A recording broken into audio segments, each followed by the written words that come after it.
Estimados auditores de Crónicas de Wilson y Suma Electoral, bienvenidos a este nuevo capítulo y cierre de este ciclo de análisis de partidos políticos que ha estado liderando Eduardo Galás, el profesor Eduardo Galás con el profesor Eduardo Zafirio, en donde vimos en un primer capítulo, para los que se están enchufando recién en un primer capítulo hicimos una revisión histórica de los últimos, de los partidos tradicionales, por así decirlo, que siguen en vigencia. En un capítulo 2 de los nuevos partidos que estaban emergiendo del siglo XXI, desde el Frente Amplio hasta Amarillo, que había emergido hace poquito. Y hoy día vamos a analizar lo que se viene para el futuro en términos de partidos políticos en Chile y quizás en el mundo. No sé, qué sorpresas nos traerán los profesores Galás y Zafirio. Pero antes de partir con ese análisis, y como es nuestra tradición, quería pedirle a los Eduardos que nos hicieran un pequeño análisis o comentario de la frase boba de las últimas 2 semanas. En este caso, don Eduardo Galás parte en esta ocasión. Bien, yo voy a partir con una frase del profesor Alfredo Joinant que me llamó mucho la atención y que quisiera poner sobre la mesa y criticar un poquito. Probablemente no sea la frase más boba de la semana, digamos, de la quincena, pero para mí es ilustrativa de varias cosas. Voy a primero leer la frase y luego voy a explicar por qué me llama la atención. Dice: creo que hay que hacer una seria evaluación sobre lo que consistió dejar el sistema binominal. Dice, era un pésimo dispositivo para representar diversidades, pero aseguraba un mínimo de gobernabilidad. Es decir, el profesor Joinant, una década después, llega a la conclusión de que el binominal parece que no era tan malo, o al menos que cambiar el binominal del modo en que se hizo ha traído como algunos problemas, ¿no? En este caso, los problemas que él detecta son de gobernabilidad. A ver, solo para contextualizar, porque quizá algunos auditores no lo tengan suficientemente localizado, el profesor Joinant es uno de los que escriben, junto con Fernando Atria, El otro modelo, que es uno de los libros críticos, y yo creo que probablemente el más decisivo, de la base doctrinaria, digamos, de la nueva izquierda y de esta izquierda medio, digamos, izquierda a la izquierda de la concertación, que ha propuesto retroexcavar el modelo chileno, ¿no? Y reemplazarlo por otro.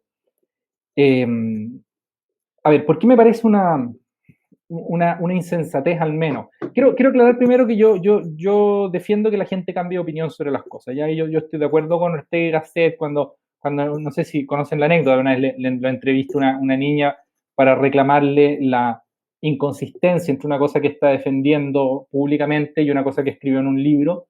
Y él le dice, ¿pero cuándo ese libro? Lo había escrito hacía más de 20 años. Y él le dice, bueno, ¿cómo no voy a cambiar de opinión si estoy vivo? Ya, yo estoy de acuerdo con eso. O sea, las personas tienen derecho a cambiar de opinión y uno no tiene que emperrarse en defender algo porque lo puso por escrito en un libro. ¿Ya? Eso es lo primero.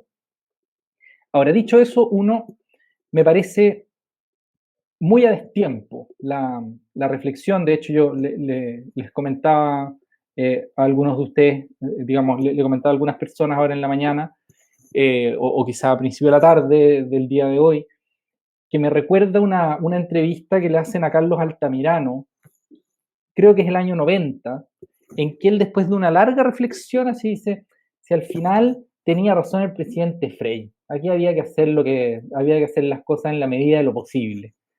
Y lo dice cuando ya ha pasado toda la dictadura y cuando el partido que él lideró durante la Unidad Popular contribuyó decisivamente a quitarle gobernabilidad al presidente Allende y al quiebre de la democracia chilena, por tener ideas maximalistas y poco sensatas.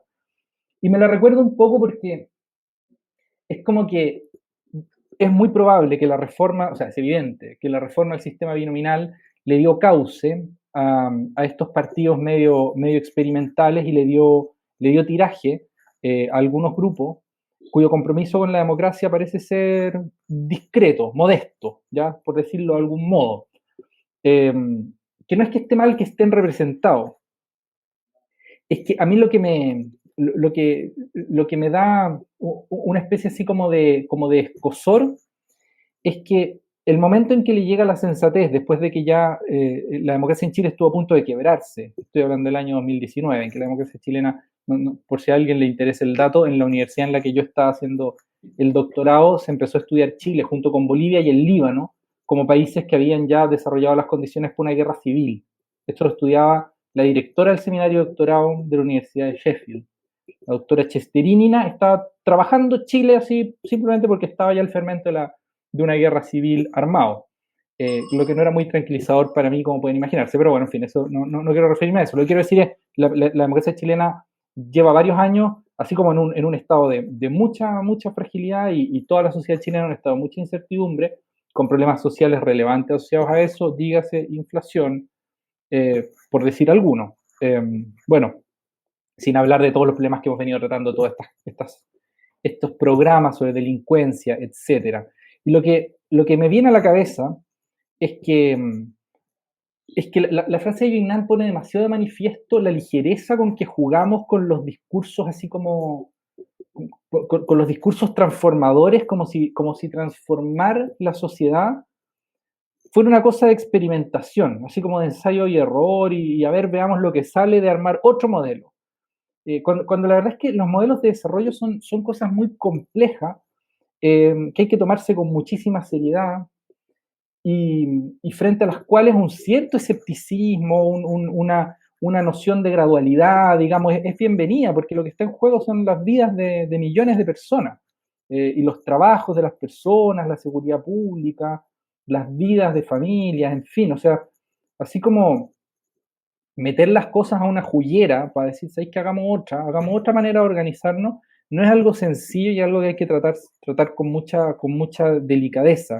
Esa es mi opinión. Que obviamente esto no significa como negarse al reformismo o negarse a las transformaciones, ni tampoco significa, como alguna vez defendió Lucho Larraín, no significa creer que no hay modelo, que así la sociedad es, digamos, ¿no? Que hay que dejarla porque esta es la sociedad tal como naturalmente se despliega. Yo no creo eso, o sea, yo no niego que la política tiene una faz arquitectónica, como dicen los aristotélicos, o sea, que la política tiene la tarea de conducir la sociedad hacia algún puerto, pero hay una diferencia entre entender que la política tiene esta faz arquitectónica, que tiene la misión de conducir la sociedad, de orientar procesos, etcétera, y otra muy distinta es como hacer ingeniería social y tratar a la sociedad política como si fuera un conejillo de indias, como si fuera un laboratorio en el que aplicar recetas. Eh, y en este sentido se me quería asociar la frase del profesor Joignant con la frase de la señora Matsukato, que ella dice ahora que se le tradujo mal, pero para quien no la vio, dijo que Chile era un excelente experimento para intentar acabar con el neoliberalismo, o un excelente lugar para experimentar el término del neoliberalismo, algo así como algo que todos estamos mirando. No quise traer esa frase porque ella dice que se le tradujo mal y que no quería decir experimento, sino que experiencia. Bueno, concedámosle el beneficio de la duda, pero básicamente lo que hay que evitar es eso que todo el mundo interpretó de las palabras de ellos. Hay que evitar entender que las sociedades son sujetos experimentales, ¿no? Las sociedades no son eso, y la política, por mucho que conduzca, no tiene la función de experimentar con la sociedad, de inventar excentricidades, ni con la salud, ni con la educación, ni con las pensiones, ni con la seguridad pública, ni con los sistemas electorales. A mí el sistema electoral binominal me parece que tenía problemas muy importantes. Tampoco creo que haya que aislarlo de todos los otros componentes del sistema electoral chileno, que tenía otras cosas peores, y la combinación de inscripción voluntaria con voto obligatorio era nefasta, y ahí uno podría entrar a mirar otros problemas, digamos, que tenía digamos así, el sistema de partidos, el sistema electoral chileno. Eh, pero creo que la manera en que se reemplazó el binominal por el experimento nuevo intensificó problemas más que resolverlos. Pero bueno, no se trata de eso el programa, y no voy a ahondar ahí, y solo quería quedarme con la idea más abstracta de que bueno, al menos que las palabras del profesor Gignal le sirvan a él y tal vez a otros que son cercanos a él, para recordar que con las sociedades no se juega, que la política no es un conejillo de indias. Muchas gracias, Eduardo Galás. ¿Y qué opina don Eduardo Zafiro, que estaba ahí atento? Sí, no vamos a coincidir esta vez, digamos. Así que voy a ocupar mi primera frase. La reacción de Carol Cariola cuando se cae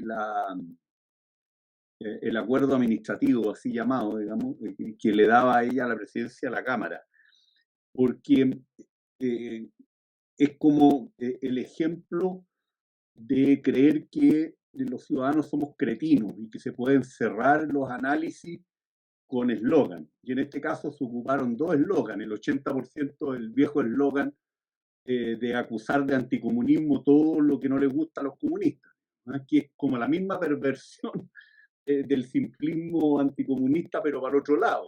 ¿No? Y el otro 20% es, bueno, recurrir de nuevo a este comodín que se puso de moda en los últimos años, que es acusar de machista y misógeno a todo aquel que real o presuntamente puede aparecer ofendiendo políticamente, en este caso, a una mujer. Pero la verdad es que es un intento de cerrar el análisis con explicaciones simplemente para infantes, digamos, o para cretinos. Ella dijo que esta era una expresión de cómo se perseguía al Partido Comunista, cómo se le quería excluir, o sea, le faltó recurrir a la analogía con Pisagua o con los asesinatos de los comités centrales por parte de la dictadura de Pinochet, el 74 y el 75, así de desubicada, ¿no? Y que se les excluía y entre medio dijo que esto significaba que no había espacio para los que habían estado con el rechazo, con el apruebo, para el 38% del apruebo. Y todo esto porque a ella, fíjense la falta de pudor en la política chilena, porque a ella no la habían elegido, se había caído una eventual mayoría para elegir la presidenta de la Cámara. O sea, ya no hay estética a la hora de autodefenderse cuando se afectan posiciones de poder o de cargo. Bueno, y por supuesto agregó que aquí había machismo y mucho misógino, que por eso no votaban por ella. Ahora eso último se arregla fácil, hay que elegir otra mujer, digamos, que presidenta de la Cámara. ¿No? Y se resolvió el problema. ¿No? Y parece que hay algunas candidatas, digamos, al cargo, como era obvio y está muy bien.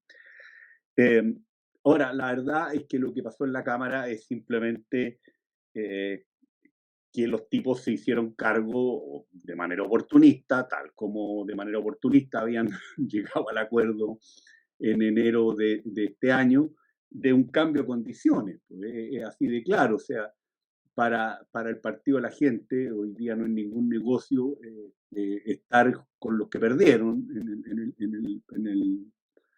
en el referéndum. Ellos, por lo demás, estuvieron claramente por el rechazo.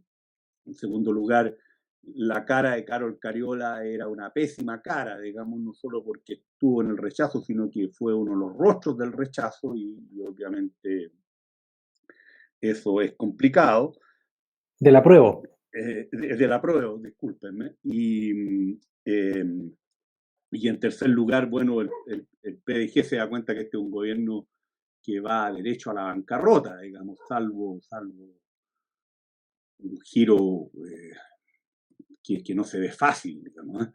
Y por lo demás no se puede culpar ni al PDG ni a la democracia cristiana, que a pesar de los esfuerzos de su directivo oficial no ha logrado ni un cargo en Correos de Chile, digamos, en estos 8 meses, que tengan una actitud de mayor apoyo que el que ya están insinuando sectores del llamado socialismo democrático, no solo gente de los radicales, sino que también, y del PP, sino que también algunos socialistas, que se dan cuenta que esto puede terminar muy mal, desde el punto de vista de las posiciones de poder y de los apoyos. Entonces las explicaciones de por qué se cayó el acuerdo no tiene que ver ni con anticomunismo, ni con machismo, sino que tiene que ver con que las prácticas de filibusterismo, digamos, a la hora del reparto, la política chilena existen desde hace mucho rato. En la Cámara de Diputados, impresionante. Acuérdense que a Silver tampoco le respetaron un acuerdo, ¿ah? Y en el fondo ese era un veto, ese sí que era un veto a la EC, porque ni siquiera le plantearon la posibilidad de que cambiaran el nombre, digamos, de Silver a los demócratas cristianos, y nadie alzó ninguna voz, digamos. Obviamente los que provocaron la caída de Silver, probablemente una cosa positiva que no haya sido Silver presidente de la Cámara para la democracia chilena, en mi opinión, no lo estoy defendiendo, son los mismos que ahora hablan de exclusión y de veto. Entonces, por las razones que acabo de dar, creo que esta es la frase, más que boba, es la frase creyendo que todos somos bobos para evitar que veamos lo obvio y tapar el sol con un dedo, dándole unas explicaciones ideológico feministas, digamos, una cuestión que es mucho más simple.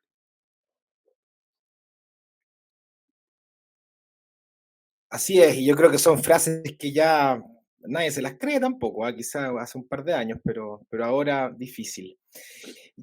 Y ahora entrando en materia, aquí les pedí una tarea difícil a Galás y Zafirio. Y, a ver, nosotros hemos visto en los últimos años la creación de diversos partidos en Chile. La derecha y la izquierda, Frente Amplio, Republicano, Partido de la Gente, el partido formal, digamos, más nuevo. Y en las últimas semanas o meses hemos visto dos en el centro, Amarillo y Demócrata, que salió la semana recién. Entonces, a partir de todo este contexto, les pido un análisis que puedan abordarlo desde dos aristas, si quieren las dos también, pero ahí como les acomode. Pero, en primer lugar, ¿qué deben hacer estos partidos nuevos para no volverse irrelevantes en los próximos años? Que puede ser, digamos, en términos tanto ideológicos como orgánicos. Esa es una distinción importante. Y en segundo lugar, una otra arista que pueden también tomar es qué espacio va quedando para nuevos partidos o movimientos. ¿Ven en términos ideológicos que haya algo que no esté capturado y que pueda tener terreno fértil? Don Eduardo Galá, lúzcase. Vamos a intentarlo. Oye, mira, a mí me parece una pregunta que es sumamente interesante y que es un poco difícil encararla sin transparentar mucho las propias posiciones normativas. Digamos, difícil hacer un análisis frío y desapasionado de qué es lo que los partidos deberían hacer, porque a mí me es más fácil hacerle recomendaciones por motivos obvios a aquellos partidos a los cuales me siento más cercano, sobre todo culturalmente.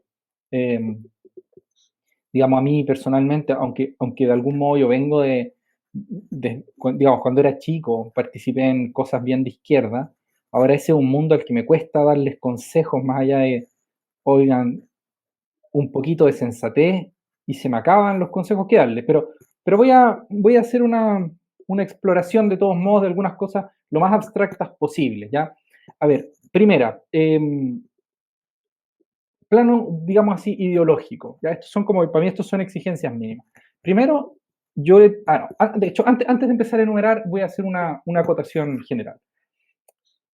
Yo he dicho antes, y creo que es obvio, que a los chilenos les gusta ver caras nuevas, y creo que es también evidente, al menos es evidente a partir de algunos datos medio alarmantes de participación política, de sensación de representación y de militancia, que el sistema de partidos chilenos está, si no agotado, al menos muy debilitado. O sea que es necesaria una renovación de los cuadros políticos, diríamos. O sea, los partidos tienen no solamente muy pocos militantes, sino que están muy desconectados de la sociedad, digamos. Entonces, y como yo creo que es muy difícil que ocurra una reconexión de los partidos antiguos, algunos lo tendrán más fácil que otros, creo que es importante que surjan partidos nuevos. Yo siempre he sido un poco de esa tesis, ¿no?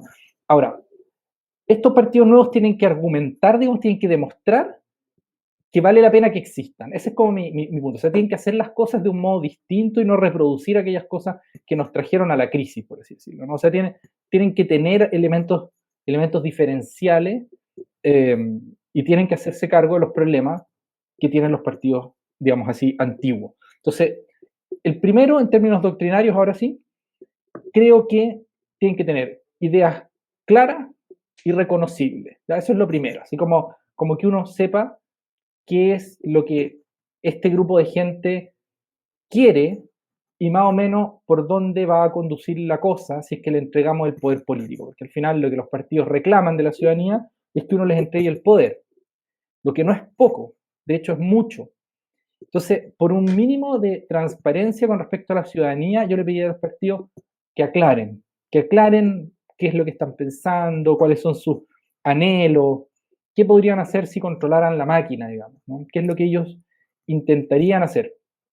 Entonces, por Eduardo, un lado una pregunta que me queda una duda ahí, desde tu punto de vista, por ejemplo, una postura que tiene el PDG, que es no tener mucha postura frente a los temas y consultarlo, no todo, pero casi todo, digamos, con sus bases y qué sé yo. ¿Para ti cabe aquí una postura clara el no tener postura en el fondo o no lo es? No, para mí no. Para Ya, mí perfecto. decir, yo aquí voy a preguntarle, digamos, voy a meter el termómetro en la sociedad, no, para mí eso no. En el fondo, para mí, si es que tú te vas a organizar políticamente, lo vas a hacer porque tienes una idea sustantiva que defender. Y aquí, de hecho, voy a citar el viejo libro del bueno de Max Weber en la política como profesión, del cual yo me he referido en más de una ocasión. Es muy notable porque Weber, si bien el blanco fundamental de esa conferencia es la irresponsabilidad de las personas que se emborrachan con sus convicciones y están dispuestas a llevarlas a extremos éticamente inadmisibles porque creen que sus convicciones están por encima, digamos así, del deber de responsabilidad con las consecuencias de nuestros actos. Eh, si bien, como digo, su crítica es hacia eso, hacia la borrachera de sobreconvicciones, digamos, dice Max Weber en ese texto que no hay corrupción más absoluta del quehacer político o no hay perversión más absoluta del quehacer político que la búsqueda del poder puro en cuanto tal. Es decir, la búsqueda del poder por el poder. ¿Y cuál es el problema? Si es que yo digo, mire, yo no tengo ninguna idea, usted deme el poder y yo plebiscito todas mis decisiones. La pregunta es, ¿y por qué quiere poder? ¿Por qué quiere poder? Pues si alguien dice, no, a mí no me interesa ninguna idea concreta, yo soy simple, yo me reconozco a mí como un simple, como vaso que transmite, como una cámara de resonancia. Ya. Yo creo que en lo que deriva al final eso, digamos, creo que eso es un fraude, ¿ya? Y creo que es un fraude porque uno tiene que haber alguna idea sustantiva que te lleve a querer plebiscitarlo todo. Entonces, dígame cuál es esa idea, digamos, cuál es la razón por la cual usted cree que hay que plebiscitar todas las decisiones. Alguien me podría defender eso, ¿cachai? Que pero eso es una idea sustantiva. Por lo tanto, hay algo que no vas a plebiscitar. Digamos, parece una paradoja, pero en el fondo, si es que tú estás creyendo que la política tiene que ser simplemente un tubo que canaliza como pulsiones sociales dominantes, entonces tienes que argumentar por qué crees que eso es correcto, digamos, por qué crees que eso es deseable. Y eso sí es una idea sustantiva. Pero claro, yo creo que además lo que ocurre cuando alguien dice yo lo voy a plebiscitar todo, es que las personas deciden qué es lo que plebiscitan. Y en la decisión de cuáles son los temas que se someten a escrutinio, normalmente están los sesgos de la persona que controla la máquina. Entonces, claro, hay un tema que a mí no me importa tanto, vamos a plebiscitarlo y digamos qué opina la gente de, qué sé yo, tal tema, ¿no? Cualquiera sea, qué hacer con los migrantes, digamos. Y claro, entonces, mira, la verdad a mí me da lo mismo cómo tratar a los migrantes. Si es que Chile quiere que los fusilemos a todos en la frontera, los fusilamos a todos. Si la gente quiere que les demos derecho a voto a los 3 días de llegar a Chile, también pongámosle, echémosle para adelante. A mí esa actitud, además de parecerme cínica, me parece que es demasiado conveniente. Digamos, efectivamente no todas las personas tenemos posiciones intensas en los temas, eso es verdad. Pero probablemente quien captura el poder para plebiscitar cosas como esa, porque no le importa, sí va a haber algunas cosas que le importan y que no van a plebiscitar, y va a haber, por la lógica inevitable del quehacer político. Si es que alguien captura el poder ejecutivo, va a tener que hacer cosas y va a tener que tomar decisiones concretas. Dígame cuáles van a ser, digamos. O sea, es imposible plebiscitarlo todo, y por tanto alguien que dice que lo va a plebiscitar todo es alguien que a mi juicio miente, engaña, ¿ya? Bueno, eso por una parte. Además, no solo creo que las ideas tienen que ser transparentes por los dos motivos que he señalado. Primero, que las ideas tienen que ser claras por los dos motivos señalados, que son por un lado la transparencia y por otro lado para no simplemente buscar el poder por el poder.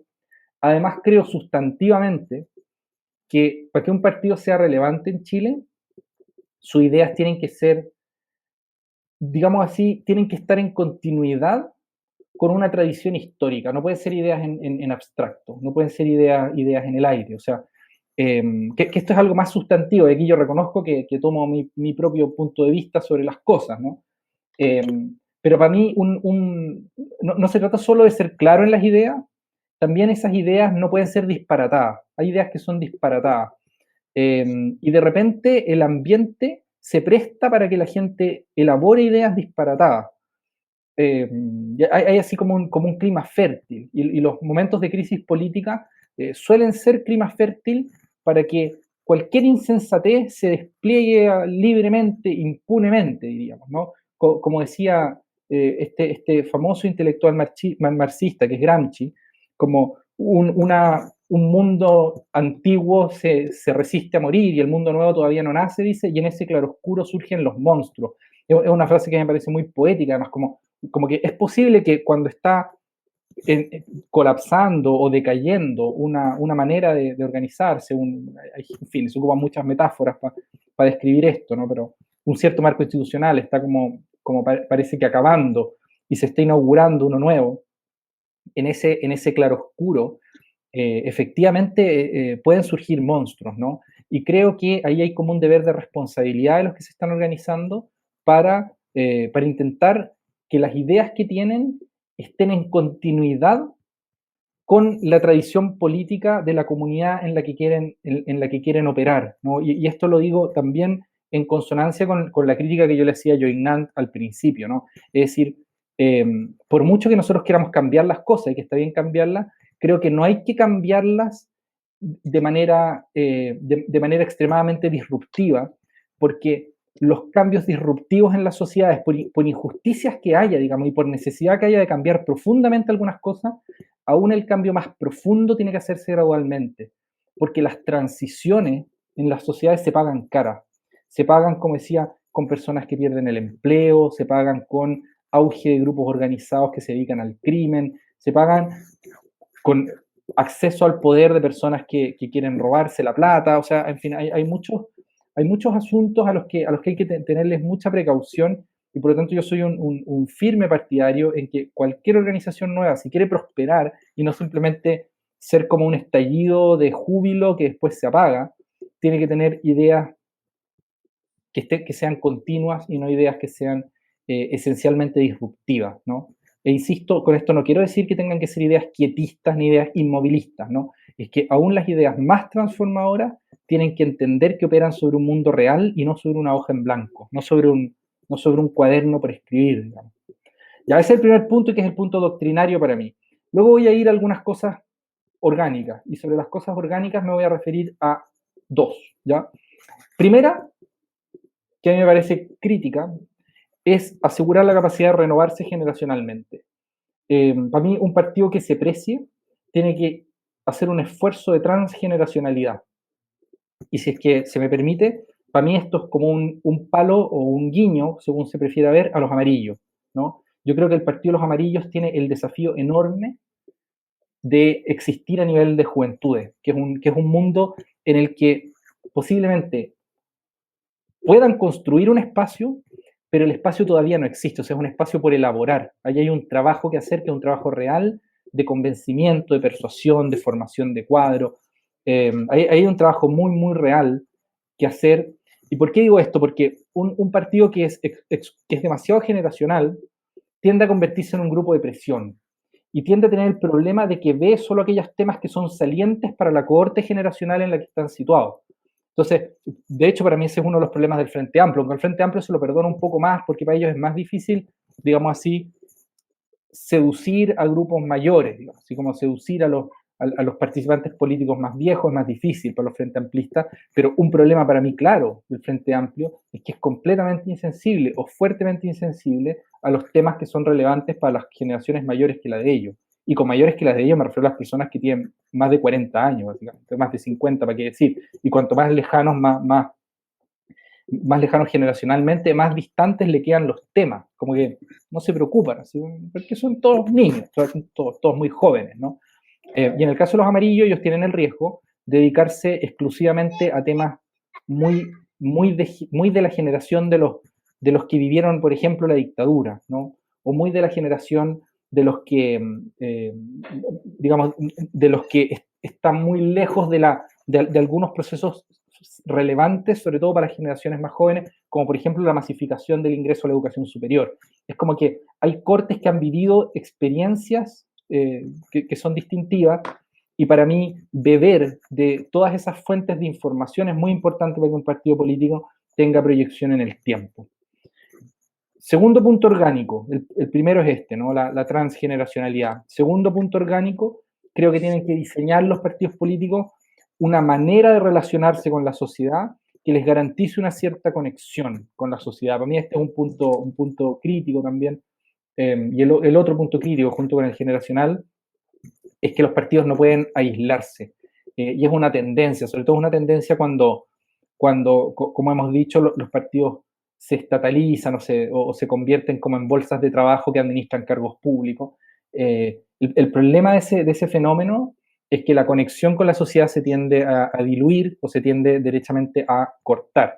Todo el concepto como de disengagement que se ocupa en la literatura, en politología, sobre todo británica, como la idea de disengagement describe yo disculpo que lo diga en inglés, pero no encuentro yo una buena manera de traducirlo. Uno puede decir desanclaje, uno puede decir como desvinculación, pero es interesante porque digamos, el antónimo de disengagement en inglés, que es engagement, es como compromiso. Entonces, esto no es simplemente la ruptura de una conexión, es como la ruptura de un vínculo que es incluso físico entre la política, digamos, y la sociedad que no está activa políticamente en términos de participación tanto en las esferas gubernamentales como en la esfera que se llama pública. Entonces, para mí, los partidos políticos nacientes tienen que idear maneras de establecer esta conexión que estén ajustadas al año 2022, buscar modos de conectarse tanto de abajo hacia arriba como de arriba hacia abajo. ¿Y a qué me refiero con esto? De abajo hacia arriba me refiero a que sean capaces de escuchar, que tengan capacidad de irle tomando de nuevo como la temperatura a los distintos grupos sociales, tener muchísimos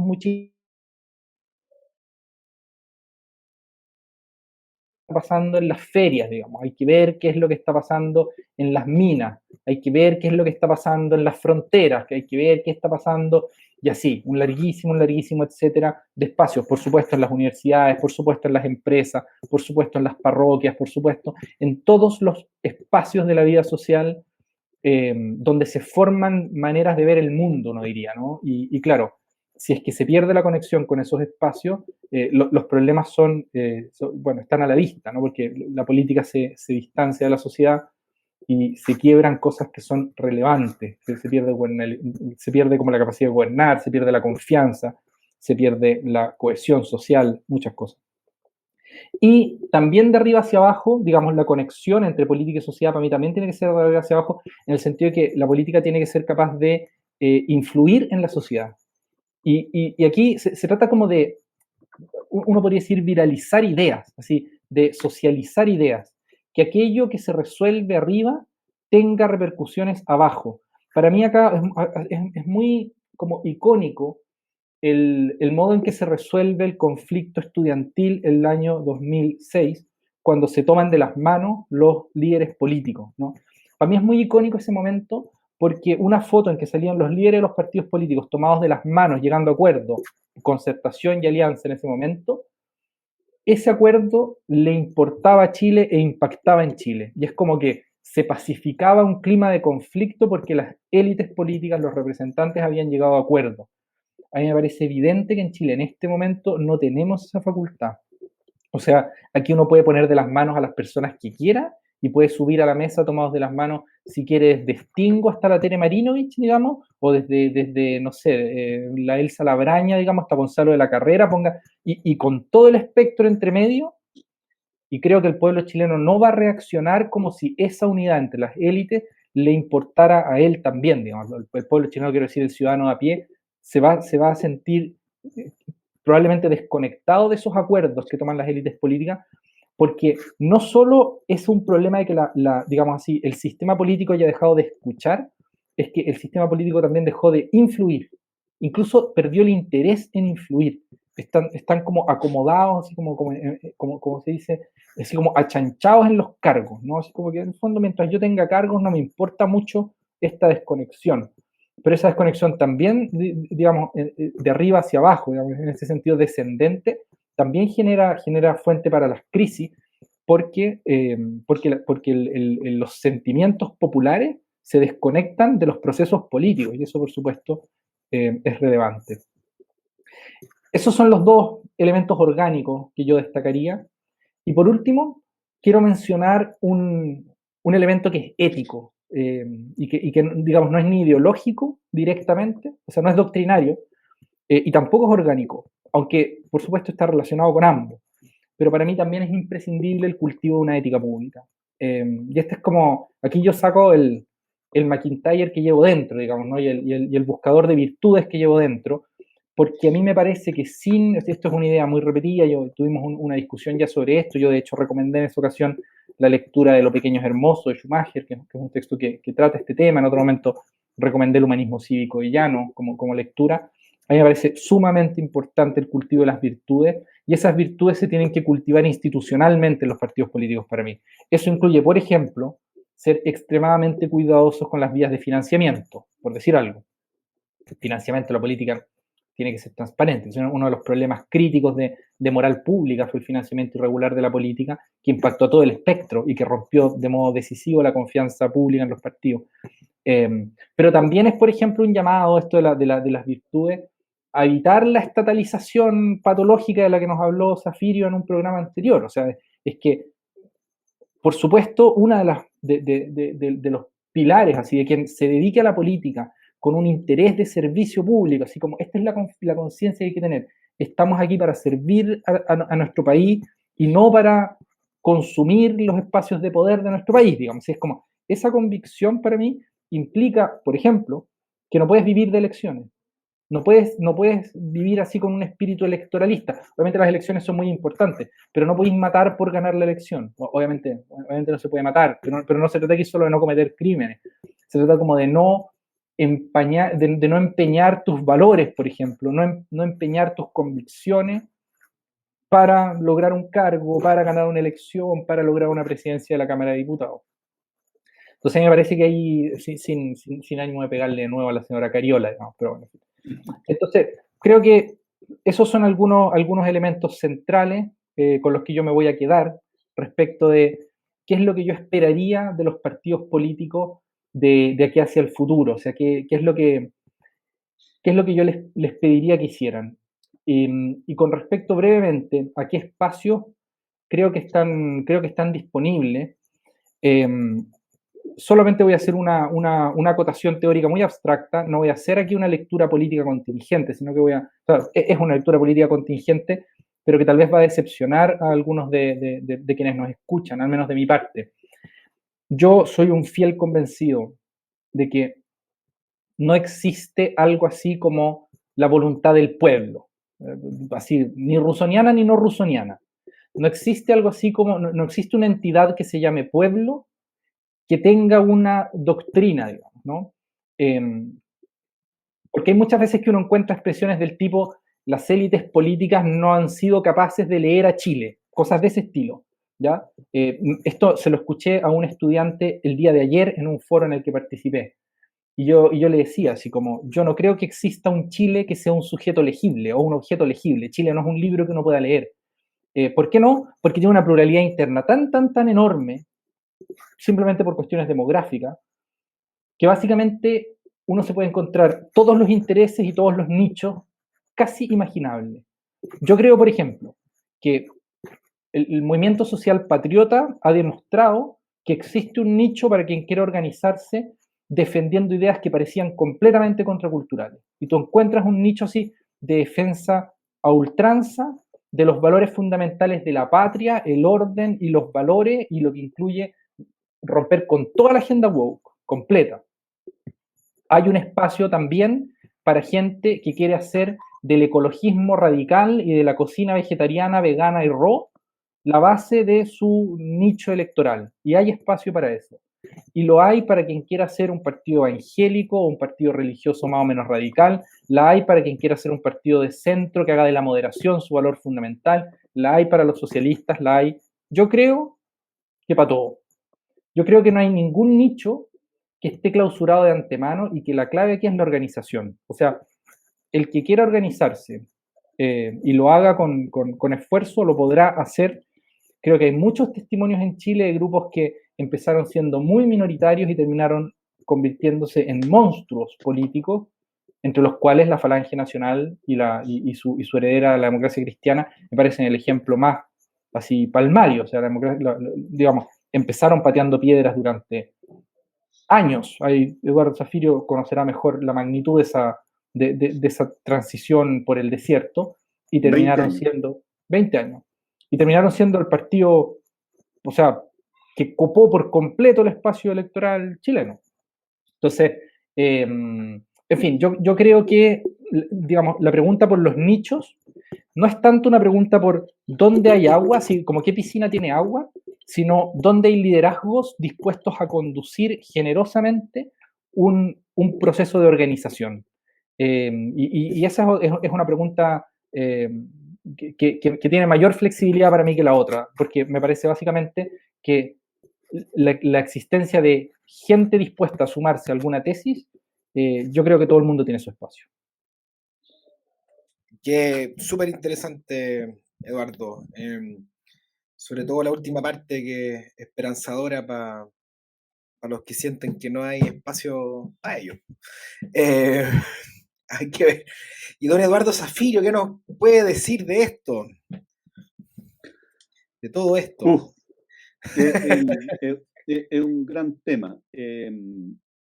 A ver, telegráficamente, lo primero es que se requiere que todos estos nuevos partidos tengan un adecuado diagnóstico hasta que duela de lo que está pasando. Y lo que está pasando es que en el sistema de partidos ya llevamos más de una década, 15 o 18 años. Yo lo percibía ya cuando era diputado. Yo fui diputado entre el 2002 y el 2010, en que los partidos están crecientemente deslegitimados. Ese es un dato duro que tiene 2 décadas, tomando, por ejemplo, los indicadores de las encuestas y distintas respuestas a ello. Lo segundo es algo hoy día evidente, hasta Añoañán se da cuenta, la fragmentación brutal. Esto en ciencia política se conoce como desinstitucionalización, o sea, ruptura del vínculo, de los anclajes, de la implantación social de los partidos. Pero este último dato en el caso chileno es simplemente dramático, porque nosotros fuimos una de las 2 o 3 excepciones en América Latina, junto con Uruguay, Costa Rica, no por casualidad las mejores democracias, junto con la nuestra de América Latina, que teníamos un sistema de partidos que en la jerga politológica se conoce como un sistema de partidos institucionalizado, donde los partidos representaban grupos, fuerzas sociales, ciudadanía, no eran etiquetas. Entonces, cuando este sistema se desinstitucionaliza, como también ha pasado en Costa Rica, pero con menor gravedad, por ahora, bueno, el riesgo es enorme. Simplemente piensen que el cuarto ejemplo que usaban, Mayweather y Scali, por ejemplo, era Venezuela.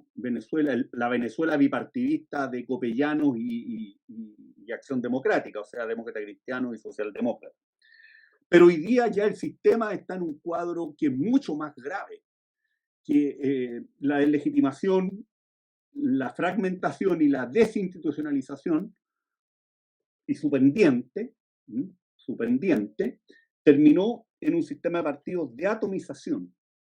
Y eso Sartori lo teorizó muy bien en un libro clásico que hay que leerlo reflexivamente, porque él dijo que el sistema de partidos de atomización, o sea, cuando ya el número no importa, da lo mismo, porque las posibilidades de dar gobernabilidad, como descubre Ñuañán, digamos, ya son prácticamente inviables. O sea, ya cuando hay 10, 12, 14, 16, 18, 20 partidos, ya el número, el N, ya no importa, porque la posibilidad de conformar mayoría con partidos que además tienen los más votados un 10%, un 12%, la situación es sumamente compleja desde el punto de vista de la eficacia decisoria incluso.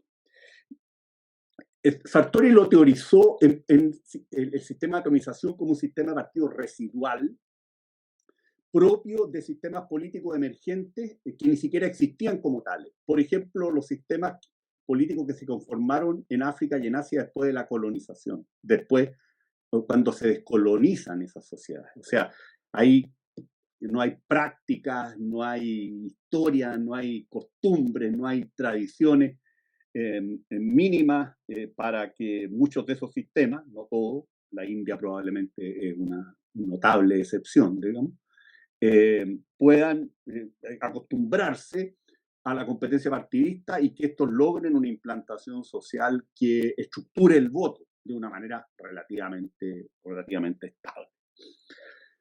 Lo notable de esta categoría, que algunos ignorantes no quieren ver y dan al libro por superado, un libro que es un clásico, digamos, y que hasta el día de hoy no se logran escribir tipologías, digamos, está pendiente esa tarea, a pesar de que algunos como Wolinex llevan 20 años anunciándola, que superen esta tipología, es que el sistema de partido de atomización de Sartori también puede ser propio de sociedades no emergentes, sino que en decadencia política. De hecho, en el capítulo 8, Sartori cita a Huntington, que es como el gran teórico de la decadencia política,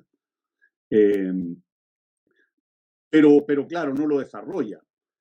Entonces, lo que estamos viendo en Chile y en otros lugares, en América Latina hay sistemas de partido de atomización, en Perú, lo ha habido en otros momentos, a lo menos en Ecuador, son procesos de descomposición de los sistemas políticos. En ese sentido, empleo el término decadencia. Entonces, estamos en un momento dramático, porque la ruptura del vínculo ha sido de tal envergadura que el sistema expresa a nivel del sistema de partido patologías que no auguran nada bueno de continuar para la democracia.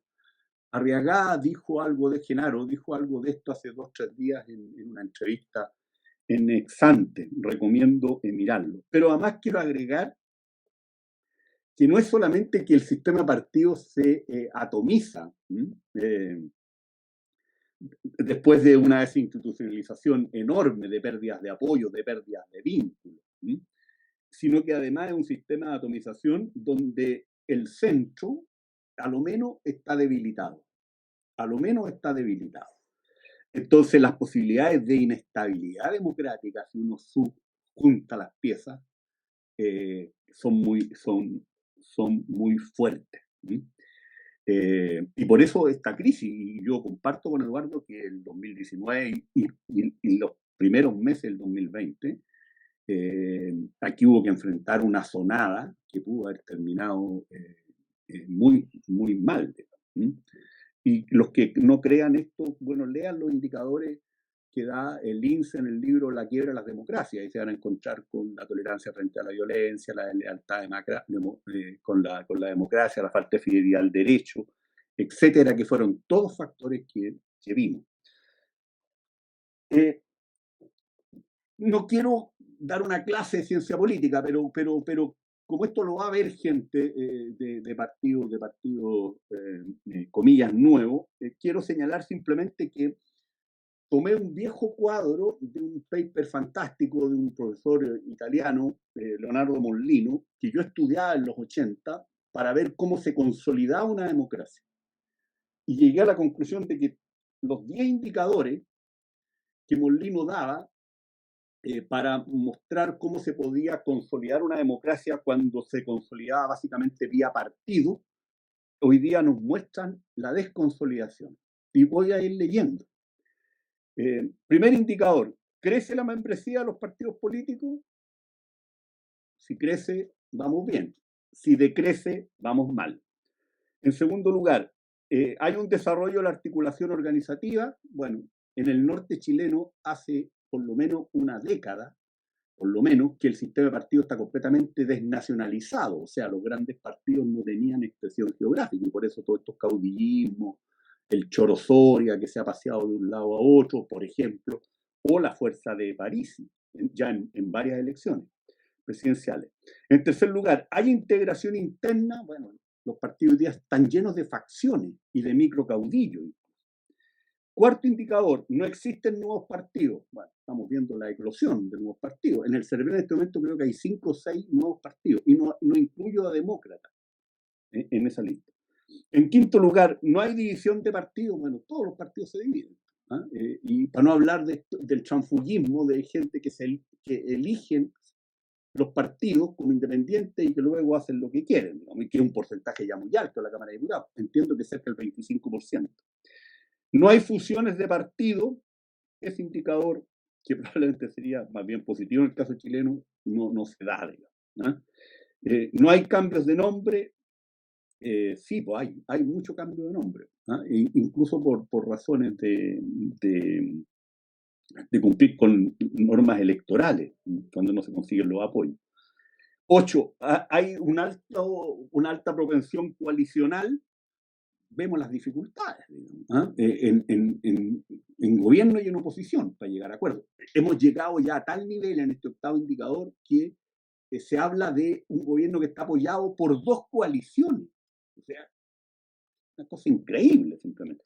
Y la oposición, que a esta altura va de demócrata, amarillo, hasta partido republicano, pasando por sectores importantes de los radicales, los socialistas y del PPD.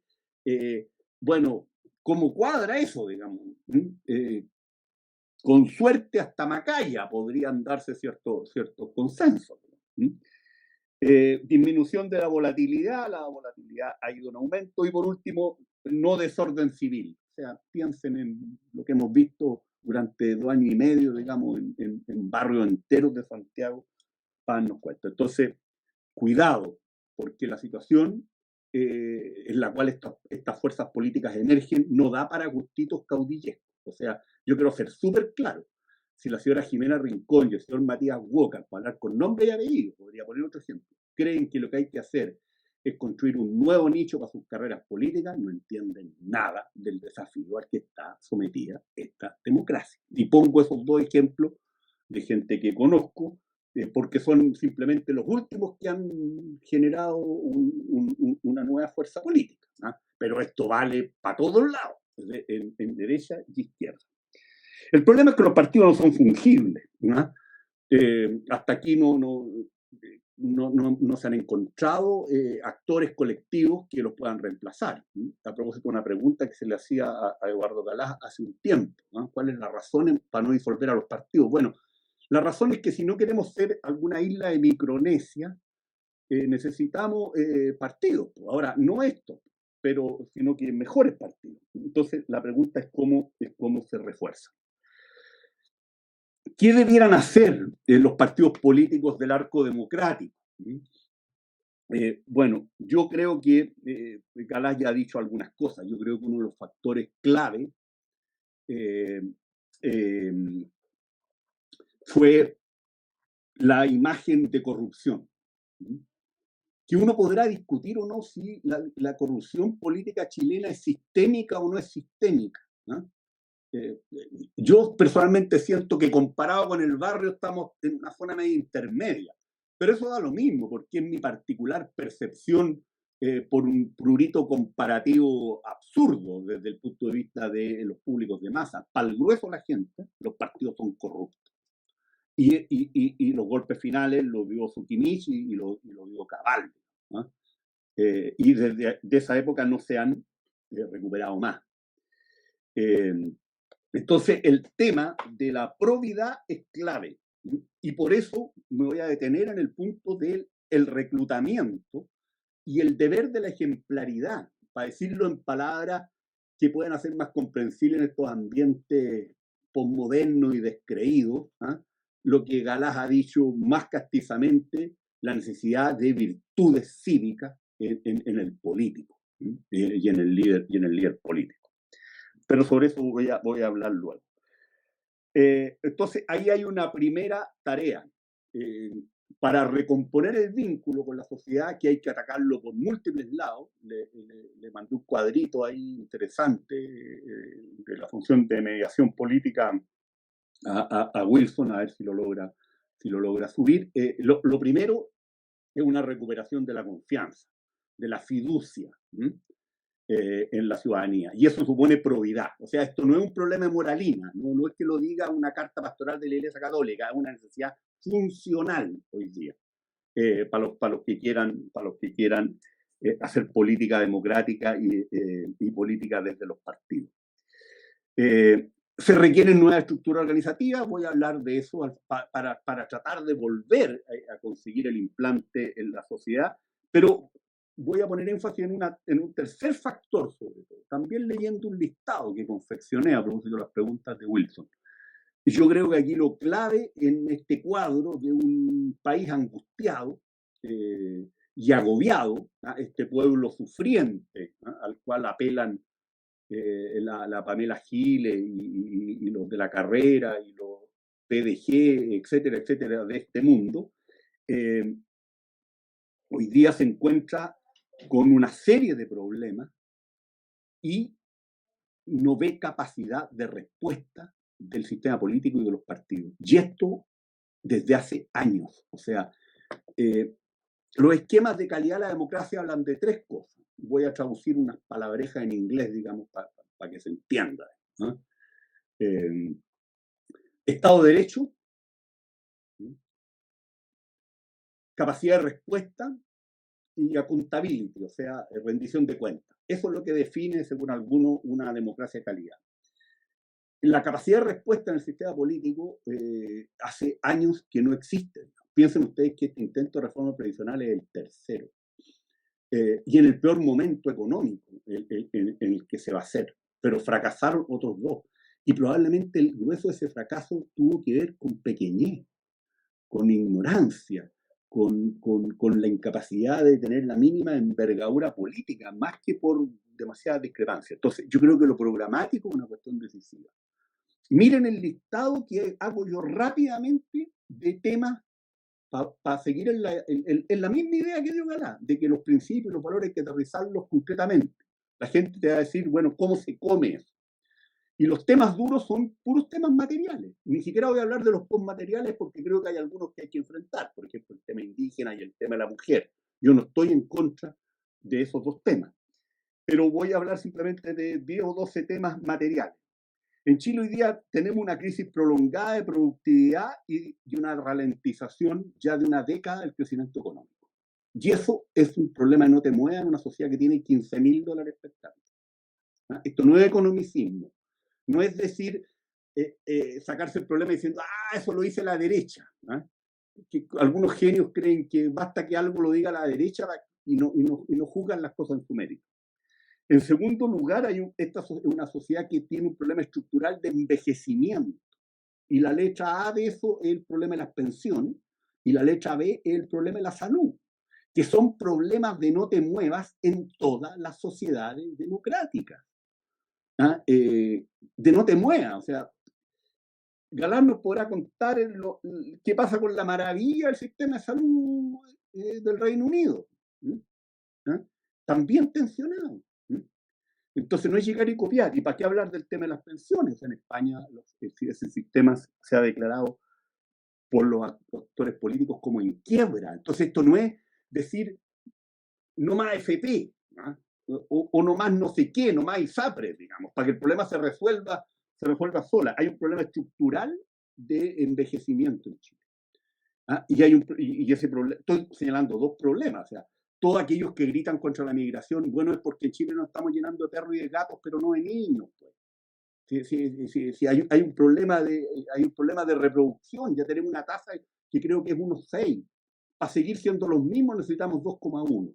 Y como hay necesidades de población, bueno, llegan los migrantes. Además, estamos en un barrio donde seguimos siendo bastante distinguidos, ¿no? Pese a los problemas. Tercer lugar, necesitamos políticas públicas y bienes públicos de calidad. No basta la cobertura sin calidad, educación y salud. No basta la cobertura sin calidad. En cuarto lugar, tenemos una crisis del asociativismo y de las comunidades, partiendo por la o las familias. Empleen el término que quieran, pero ahí hay un problema severo. Y yo creo que la y las familias son estructuras fundamentales en cualquier sociedad. Y eso tiene, y su declive o fortaleza tiene incidencia directa en lo que pasa con las políticas y con el Estado. En quinto lugar, tenemos un incivismo espantoso, con niveles de cretinización brutal. Y el problema no es solo calidad de la educación formal, es lo que está pasando en nuestra esfera pública. O sea, miren lo que pasa con las televisoras abiertas. Los tipos ahora están en la política la mano dura, en el cuasi fascismo. Le falta hacerse un tatuaje con Bukele, digamos, a Julio César Rodríguez y al otro de Megavisión, Meme. Y ni una autocrítica, si ellos tienen una tremenda responsabilidad en los niveles de violencia que vivió este país, digamos. Le echan la culpa de todo a los políticos y ellos socializaron de una manera completamente disfuncional a lo que es la posibilidad de que una democracia pueda funcionar en medio de una zonada brutal y de violencia de masa, legitimándola. Como hoy día me decía un profesor un ex profesor de la Chile, me decía, en Chile no se puede patear un perro, pero sí se le puede quemar la casa con el tipo que se discrepa. Y esto no lo teorizó la Carol Cariola, ni el Partido Comunista, ni el Frente Amplio, sino que era lo que transmitían por días y horas y horas y horas, digamos, desde la mañana a la tarde en la televisión. Unos políticos fríos, unos comunicadores frívolos, que ahora están en el otro extremo, porque es obvio, necesitan rating, porque donde hay rating hay avisaje, y donde hay avisaje hay plata, y donde hay plata hay sueldos millonarios, de muchos dígitos, como los que ganan ellos, a pesar de que hablan contra la desigualdad. Tenemos un problema de violencia política, muy obvio en el sur, y tenemos un problema de crimen organizado, ya con carteles y mafias internacionales. Hay una pérdida total de la ejemplaridad, digamos, por parte de los dirigentes políticos, entre frescos y payasos. Esa es la imagen que dan para el grueso de la gente. Y ya no es solo una reacción contra la preocupación, sino que contra la corrupción, sino que no se les ve la mínima preocupación por el bien común.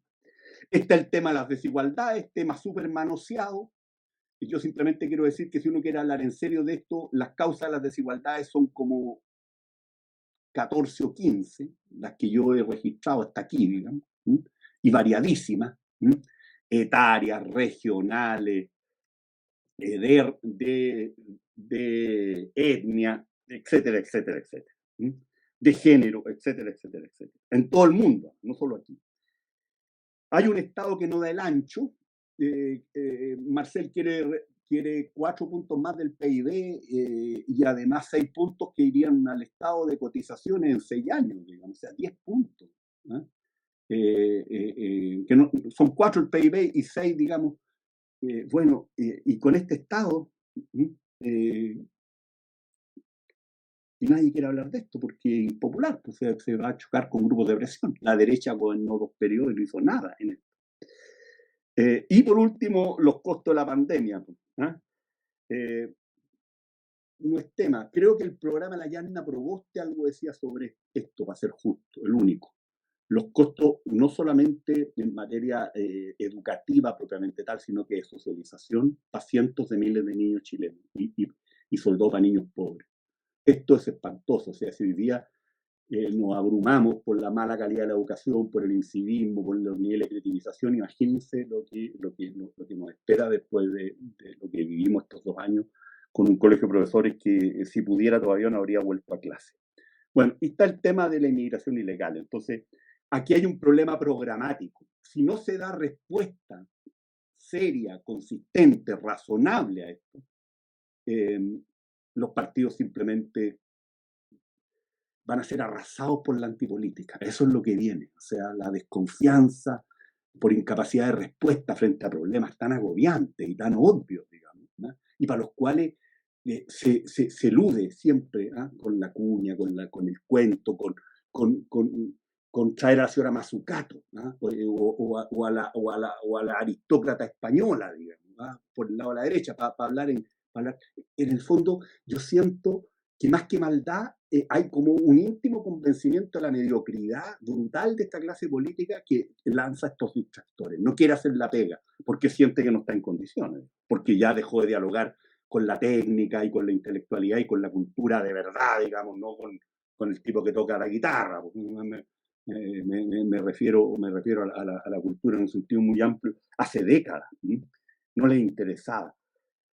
Entonces, yo creo que este es el desafío clave en lo programático. A nivel de la estructura, simplemente digo democracia interna, por supuesto, sobre todo cuando se reciben plazas públicas, horizontalidad y porosidad social, actores sociales, sobre todo el mundo popular y juvenil, y cuando digo popular estoy pensando en el mundo del trabajo organizado, mucha deliberación y capacidad programática.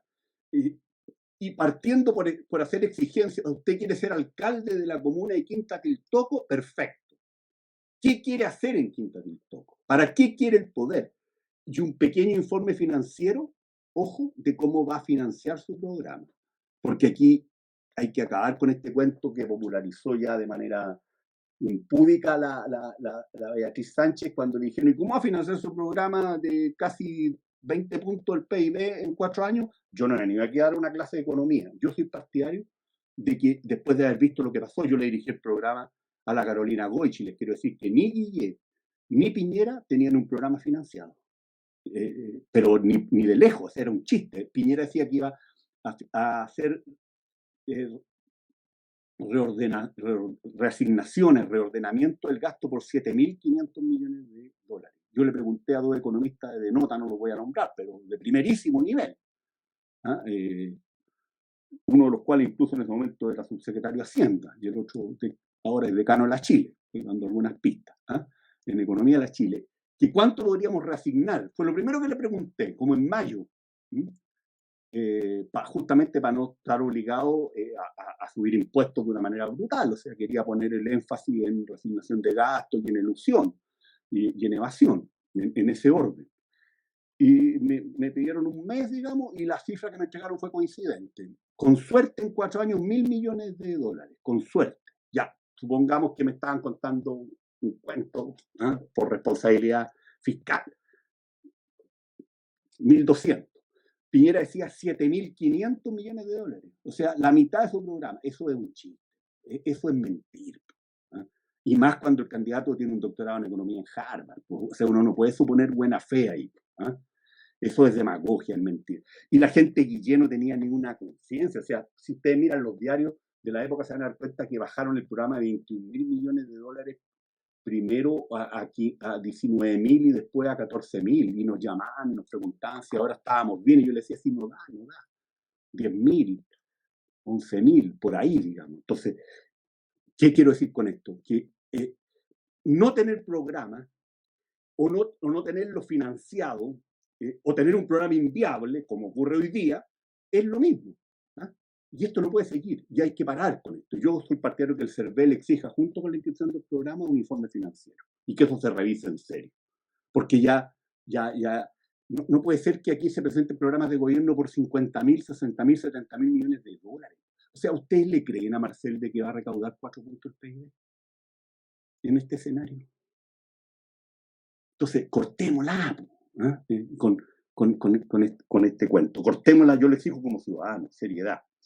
Entonces tiene que haber deliberación y elaboración programática a nivel local. Y esto tiene que ser exigido por los partidos, ¿no? Esto es lo que definiría a estas fuerzas nuevas como fuerzas serias. Ganarían prestancia, por lo menos frente a la élite. Y voy a decir una cuestión que súper impopular, digamos, ¿no? Casi siempre, y más en estos tiempos. Bueno, la Falange Nacional perdió 20 años, se movían entre el 2 y el 3%, y la mayoría de ellos había leído a Maritain, y la tesis de Maritain, que es una tesis que retóricamente un poco violenta, si es que no se entiende. Maritain hablaba de las minorías proféticas de choque, pero no son las minorías proféticas de choque de los autoritarios, las policías morales, las vanguardias, digamos, revolucionarias, a lo Lenin, sino que eran minorías selectas, no por grados académicos, sino que por capacidad de servicio, ojo, o sea, que están presentes horizontalmente en todos los grupos sociales, en cualquier sociedad, los mejores en ese sentido, como los que tenía que convocar un partido de inspiración cristiana. Y leyendo un libro que perseguí mucho tiempo, de una historia del liberalismo europeo de Guido de Ruggiero, un libro que tiene más de 100 años, me encontré con que Ruggiero, a propósito, no un partido de inspiración cristiana, sino que un partido liberal, en un momento en que el liberalismo estaba muy acosado después del desastre y de la quiebra de esa civilización liberal y burguesa, digamos, por la Primera Guerra Mundial, justamente levanta el tema de la calidad del reclutamiento, ¿no? de la calidad de la composición de esta fuerza liberal por la cual él apela. Y dice, la fuerza de un partido liberal, por amplio que sea su reclutamiento, no podrá jamás consistir en el número de sus reclutas. En este terreno será inevitablemente derrotado por la democracia y por el socialismo, pero puede y debe consistir en cambio en la calidad de sus milicias. Es sin duda excesiva la pretensión de los que querrían hacer del liberalismo como partido un estado mayor del ejército político, pero sí se comprende el propósito de hacer del mismo una de las llamadas minorías selectas, el mismo término, digamos, minoría de Maritain. Y dice, la reconstitución de los partidos liberales está por consiguiente ligada a modo esencial a una labor de cultura, la política como civilización y cultura, política y espíritu, se llamaba la revista La Falange Nacional. La presencia de Maritain y de Gabriela Mistral rondaba, digamos, detrás de las cabezas de los máximos líderes de la Falange, con los cuales incluso tenía relaciones de compadrazgo, no en el sentido peyorativo, digamos, sino que era madrina uno de los hijos de Radomiro Tomic. La reconstitución de los partidos liberales está por consiguiente ligada de modo esencial a una labor de cultura que llame de nuevo la atención a las clases medias sobre el valor inmediato y crítico de su actividad, sobre la necesidad de comprender el carácter universal de su misión histórica. Se trata de despertar en ella aquellas actitudes políticas de que han dado prueba luminosa en el pasado y que ahora en cambio languidecen, aplastadas por un potente tecnicismo económico. O sea, no son minorías selectas tecnocráticas, sino que éticas y políticas y culturales. Y por un mecanismo social invasor que rebaja a la política una cuenta de la cocinera o a un choque de masas embrutecidas. Notable, páginas 468, 469 del último capítulo. Entonces, el reclutamiento para mí es clave. O sea, esta cosa que hoy día los amarillos y los otros estén incluyendo por internet, yo digo, no es la manera. Ahora, eso se puede arreglar, sí, pero en la medida en que esos partidos nuevos establezcan sedazos.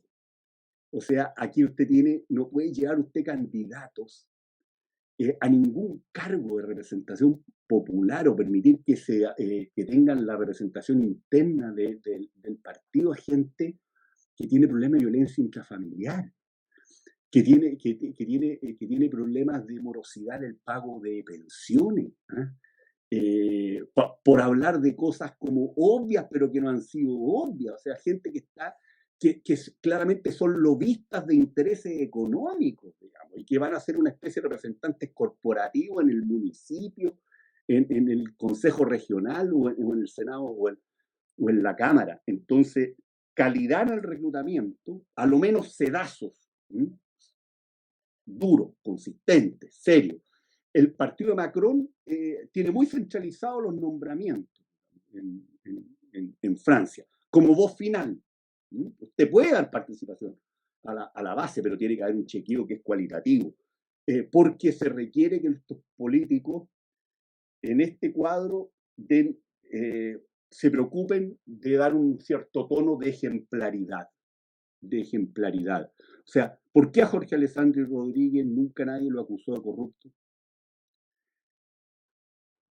La Unidad Popular, en medio de la confrontación brutal que hubo esos 3 años de gobierno y que terminó en esta tragedia, no habían acusaciones de corrupción contra la gente de la Unidad Popular.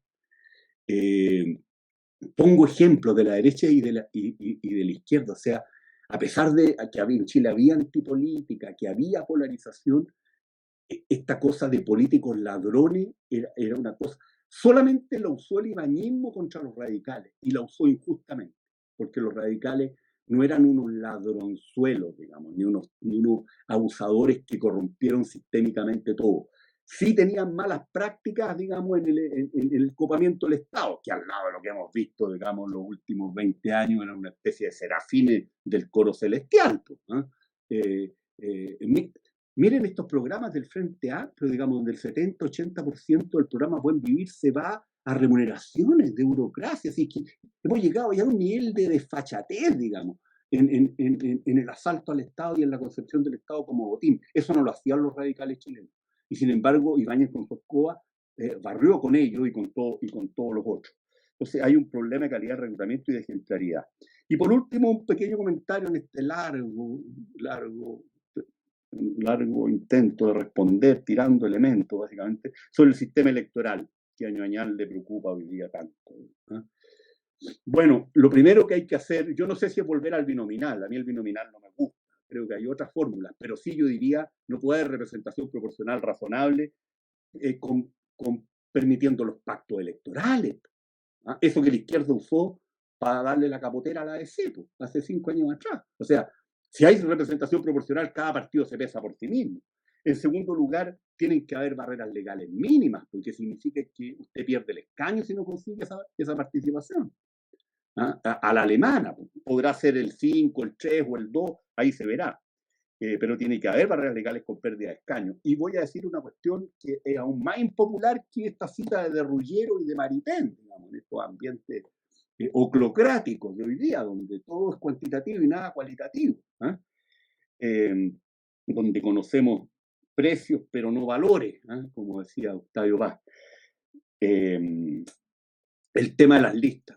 Yo creo que la única manera de fortalecer partidos políticos en este cuadro de composición en un sistema de partidos ya de atomización, y además vaciado en el centro, o sea, atomización con niveles crecientes de polarización, a lo menos de élite, y de masa también, pero por la antipolítica, no por razones ideológicas duras, nazis, fascistas o comunistas, estalinistas, como en otros momentos, es que hay que acabar con el sistema de listas abiertas. Yo soy partidario de listas cerradas.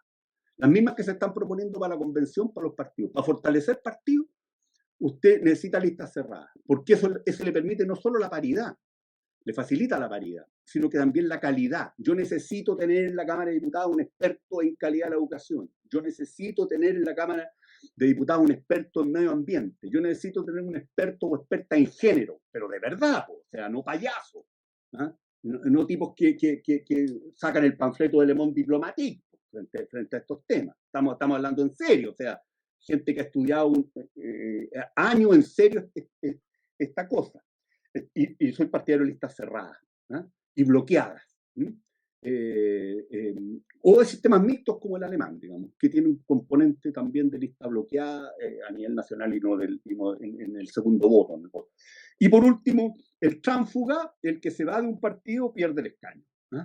Son 4 o 5 cosas que a mí se me ocurren, porque a diferencia de Ñuñoa no soy viudo del binominal, pero creo que las instituciones, y en este caso las instituciones electorales, los sistemas electorales son un tema clave para tratar de reducir fragmentación, que es un problema en todo el mundo, ojo. Ahora, ¿hay espacio? Sí, hay espacio, pero yo creo que va más bien por cuestiones de este tipo que por tratar de explotar clivaje. O sea, yo hice un ejercicio y llegué, en el caso chileno, así ya extremando la cosa como a 5 clivajes. Yo no creo para nada, digamos, en la matematización de la ciencia política, Por lo tanto, simplemente un ejemplo que voy a dar. Los tipos que le meten fórmulas, digamos, al número de partidos en función de los clivajes, y menoscaban otros factores, dicen que un sistema de partidos debiera ceder el número de clivajes más 1. Esa es la fórmula. Bueno, 5 más 1 da 6, digamos. Tenemos como 18 o 20 hoy día con representación parlamentaria y se están tratando de formar como 6 o 7 más. Yo no sé qué número de partidos efectivos vamos a tener en 3 o 4 años más, pero presumo que con este sistema electoral y con estas prácticas, a lo menos vamos a tener los actuales, digamos. Partidos efectivos son aquellos partidos que no son los partidos electorales y los partidos efectivos. Una distinción significa que el partido efectivo es el que logra escaños, si es que uno toma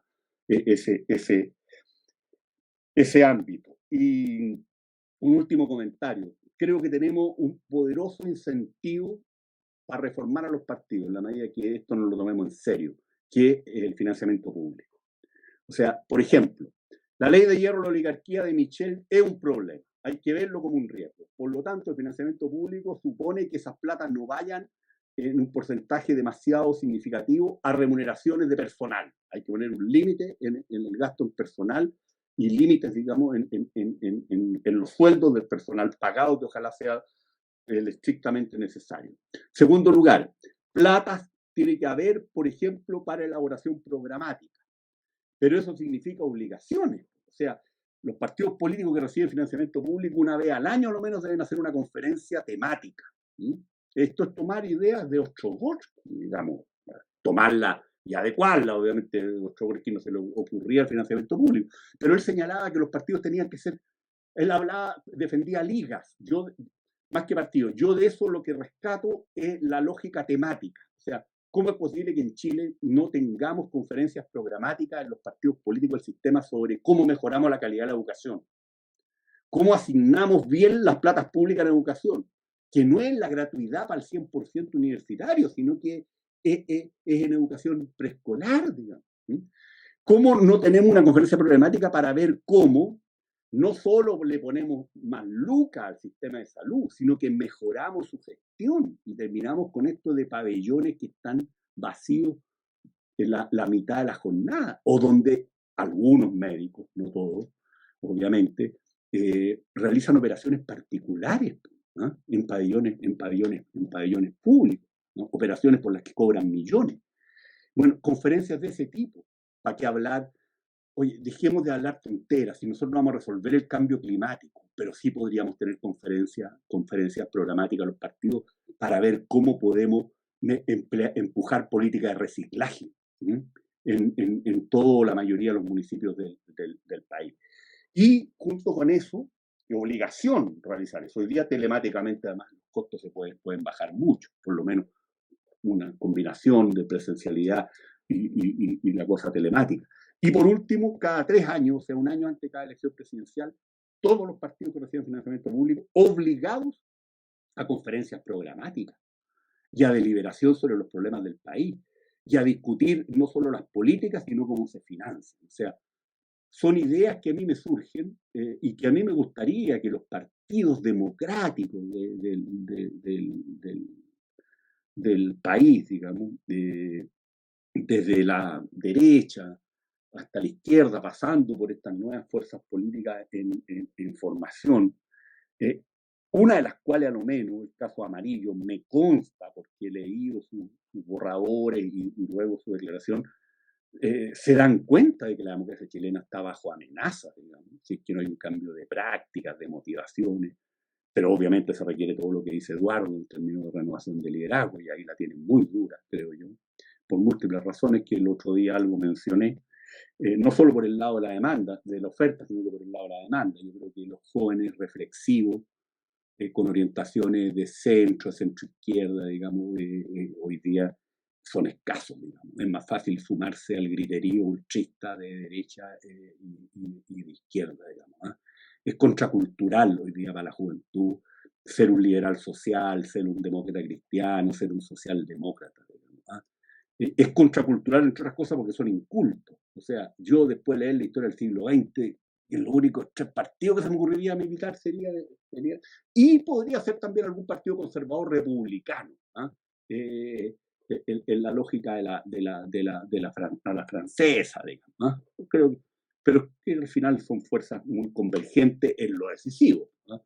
Que una sociedad decente que busca mejorar gradualmente vía la reforma en un marco político democrático.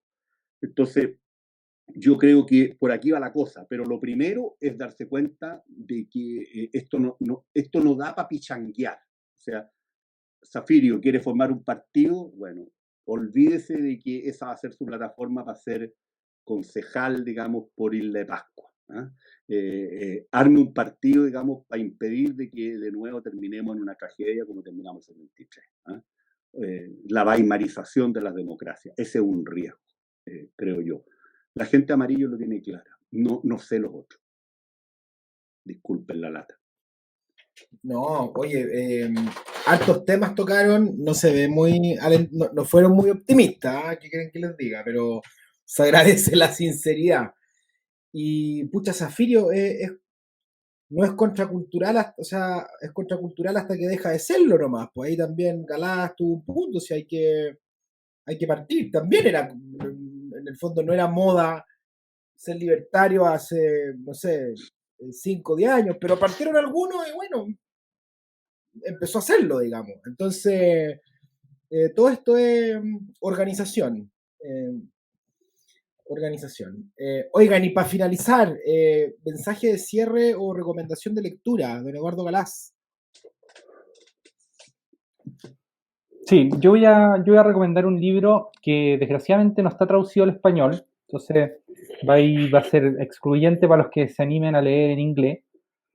Eh, pero mira, voy a dar un pequeño contexto. Creo que mucho de lo que hemos conversado acá está cruzado por la discusión sobre populismo. Es una discusión que yo considero que es un poco torpe y de hecho yo soy de quienes creen que la palabra populismo es sumamente engañosa.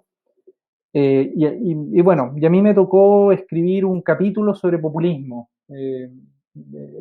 como parte del marco teórico de mi tesis de doctorado.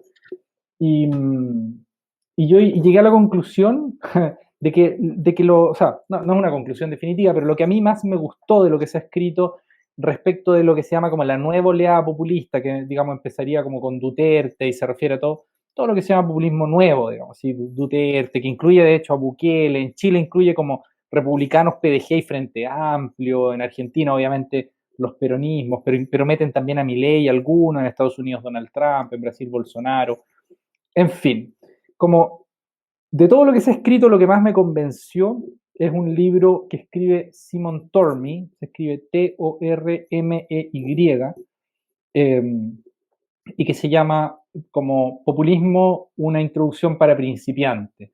Esa sería la traducción. Es Populism, a Beginner's Guide, una guía para principiantes.